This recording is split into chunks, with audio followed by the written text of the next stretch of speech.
Shalom, shalom. This week's Parsha is Parshat Pinchas, and it begins with a continuation from last week's Parsha, Parshat Balak.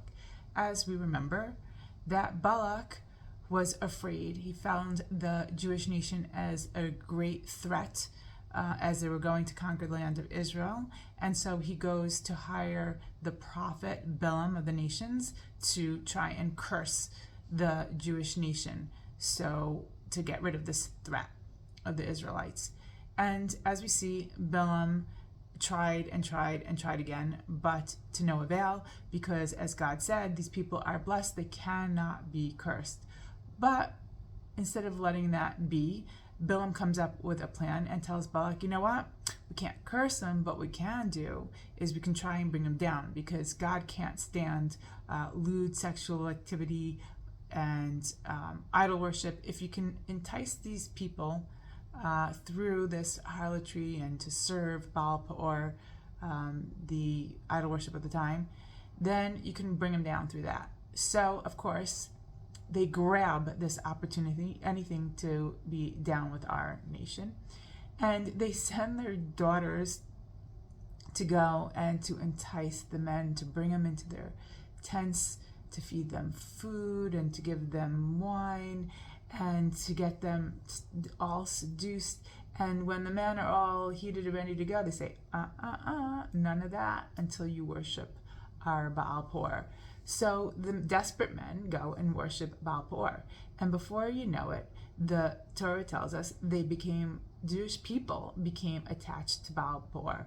Why? Because it was associative with food and drink and sex, and it all became one big package, and it was something that they began to lust after and desire for itself in the end. And God was livid, and God said to Moshe that you should take the leaders of this nation and hang them out in the open for everybody to see as a punishment, because they fell right into the trap, and they were going to bring down the whole nation.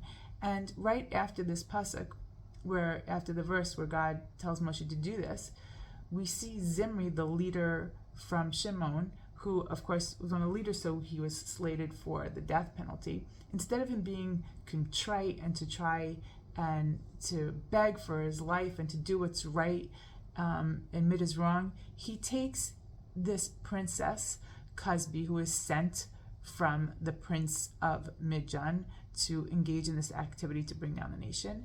And the two of them go to perform this sexual act in front of the eyes of the whole entire nation as a big sign of disrespect, and they don't care. They're going to go down with a bang, so to speak. And as we know, famously, Pinchas, who was zealous for God, went and took a spear in his hand and killed them in the act, so that this should not be the thing that happens in front of the nation's eyes forever, being something that, unforgettable act gone unpunished. And so what I want to focus in on here now is that I used to not be able to understand, what do you mean? The princes would send their daughters, their beloved flesh and blood, to do something that was risking their own lives and to be harlots. Like, I can't understand that. But you know what? Nowadays I have no trouble understanding that, because as I see Hamas, Hezbollah, and Iran, and all these people who have so much hatred for the Jewish nation, for Israel, for America, for us who value the sanctity of Jewish life, that they'll do anything to bring us down. And they don't care if they sacrifice their own people. They don't care. They use them as human shields. They honor and they say, look at our martyrs, and they just send them all to die for the cause, and they're proud of it.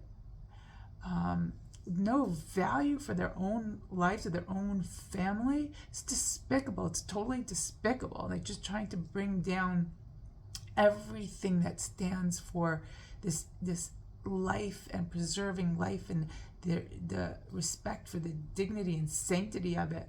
like we have here in Israel, and like the democratic values of America, and they want to bring that down, and they'll go down with it. They don't care, and that is disgraceful, and that is despicable, and that's something that should not be tolerated by the rest of the world. And I just want to say that I am so proud. I was born in America with democratic values, and I was always Jewish, and instilled in my heart and my mind the value and sanctity and importance of each and every single person, and that how I see Israel going and fighting a long, arduous war because of their belief in the sanctity of each and every single life, and what they do not to jeopardize not even one, to the total opposite extreme of what we're fighting against. I'm so proud to be on the side of people who value life, on the side of life. And I just hope that everyone in the world, out of the greater world, will see it sooner or later, those who don't, and that good will prevail, life will prevail in the end of the day. Shabbat Shalom.